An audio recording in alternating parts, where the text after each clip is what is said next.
L'inauguration d'une épicerie et d'un restaurant solidaire dans le sud de l'île, un événement unique organisé au cœur de la ville de Saint-Philippe, en partenariat avec les associations Roulaire et Oloreki. J'étais invité par le président d'honneur, Wilfried Bertil, de cette association, en tant que conseiller départemental de Saint-Philippe. Et je crois qu'il est important pour nous élus et pour tout le monde de soutenir ce genre d'initiative. Par notre présence, par l'intervention que nous pouvons faire auprès de diverses collectivités. Une épicerie sociale et solidaire, ça repose sur du bénévolat, bien sûr, mais il est important que les pouvoirs publics encouragent, aident, accompagnent ces personnes bénévoles. Et ici, la présidente, Madame Boyer-Edith, qui a le mérite donc d'offrir, de créer la première maison de ce genre, la première association de ce genre à Saint-Philippe.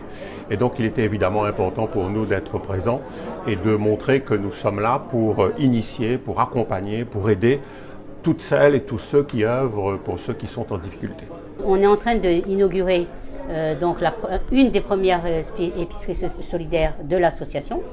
Oloreki. C'est la première structure sur Saint-Philippe et je crois que c'est le premier restaurant solidaire sur l'île. On peut trouver de tout, mais surtout les premières nécessités, c'est-à-dire riz, l'huile, sucre, grains, lentilles, café, enfin voilà. C'est destiné à toutes les personnes avec des bourses vraiment, je ne vais pas dire le minima sociaux, mais des personnes qui sont en difficulté. Mais toute personne peut s'adresser parce qu'il peut y avoir aussi des personnes qui ont des bourses assez élevées, mais qui a un coup dur dans la vie qui fait que un enfant malade ou une facture impayée qui peut avoir droit aussi à cette aide alimentaire. On fait une adhésion qui est de 20 € l'année et après qui donne une carte et cette carte donne accès à l'épicerie.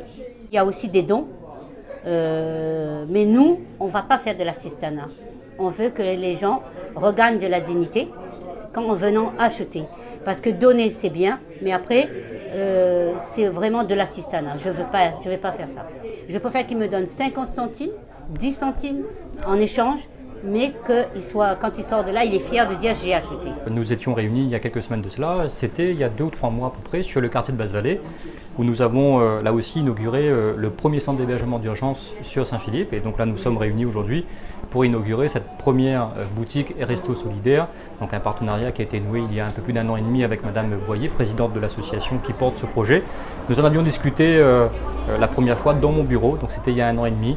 Et j'avais effectivement évoqué ce projet qui est un projet phare de la municipalité, parce que c'est un engagement que j'avais pris effectivement il y a quelques années de cela, au même titre d'ailleurs en fait, que le projet d'auto-école sociale et solidaire. Donc là aussi on travaille dessus, de manière à ce que les engagements qui sont pris à un moment donné soient matérialisés en fait, dans la réalité.